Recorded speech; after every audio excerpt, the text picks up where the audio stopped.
નમસ્કાર સૌ દર્શક મિત્રો.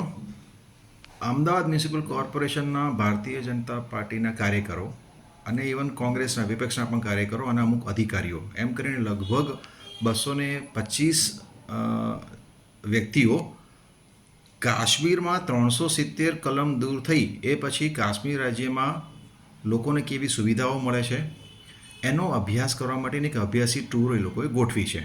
અને આવતીકાલે એટલે કે 18 તારીખે બધા નીકળી રહ્યા છે કાશ્મીર જવા માટે. તો આ સંદર્ભે મારે અમુક ચોક્કસ સવાલો મને પણ થાય, મીડિયા મિત્રોને પણ થાય, પ્રજા તરીકે આપ સૌને પણ થાય અને સરકારશ્રીના નિષ્ઠાવાન કાર્યકરોને પણ થાય એ બહુ સ્વાભાવિક છે.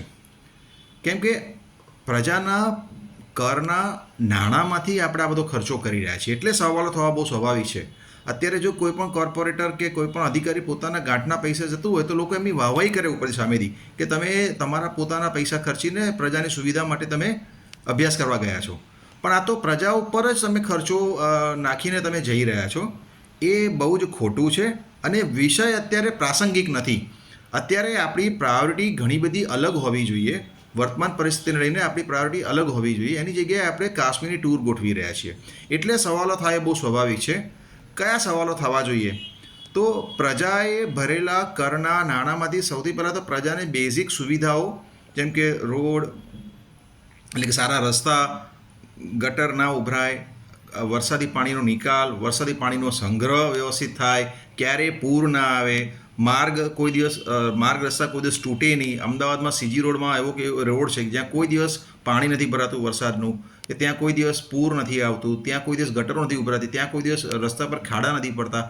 આવા રોડ રસ્તા આપણે આખા ગુજરાતમાં કરવાના છે, આખા દેશમાં કરવાના છે અને સેન્ટ્રલમાંથી કામ થઈ પણ રહ્યું છે એ દિશામાં.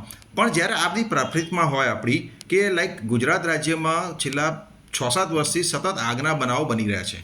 ગુજરાત રાજ્ય દેશનું રોલ મોડલ રાજ્ય છે ત્યારે એ રોલ મોડલ રાજ્યની છાજી એવી રીતે આપણે વ્યવસ્થાઓ કરવાની, કોઈ આગ લાગતી અટકવી જોઈએ એવા પ્રયત્નો કરવા જોઈએ, ક્યાંય પૂરના પાણી ના ભરાય એવી વ્યવસ્થા કરવી જોઈએ. કોરોના જેવી મહામારીમાં આપણે સાથે મળીને આપણે બધાને કોરોનાને માત આપી છે એવી આપણે તૈયારી રાખવી જોઈએ, આગમચેતી રાખવી જોઈએ.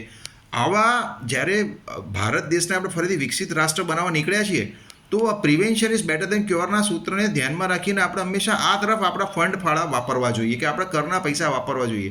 એની જગ્યાએ આપણે વાપરી રહ્યા છીએ આવા વિષયો પાછળ કે જે વિષય ખરેખર તો કેન્દ્ર સરકારનો છે. રાષ્ટ્રીય સુરક્ષા અને કોઈપણ રાજ્યની અંદરની પરિસ્થિતિમાં ચેન્જીસ થવાથી શું પ્રજાને ફાયદો થયો છે તો એ જોવાની જવાબદારી કેન્દ્ર સરકારની છે. તેમાં અમદાવાદ મ્યુનિસિપલ કોર્પોરેશનના કોર્પોરેટરો અને અધિકારીઓ કેમ એનો અભ્યાસ કરવા જાય તે સમજની બહાર છે. કારણ કે એટલા માટે સમજની બહાર છે કે આપણા નરેન્દ્ર મોદી સાહેબના સક્ષમ નેતૃત્વમાં જ્યારે 2002 પછી ગુજરાતમાં કોઈ રમખાણો નથી થયા તો કાશ્મીરમાંથી કોઈ એવો અભ્યાસ કરવો નથી આવ્યો કે આ રમખાણો કેમ અટકી ગયા. આપણે બધાએ વૈજ્ઞાનિકોએ, ડૉક્ટરોએ, તમામ હેલ્થ પ્રોફેશનલોએ ભેગા થઈને, સફાઈ કામદારોએ ભેગા થઈને આપણે કોરોનાને માત આપી છે.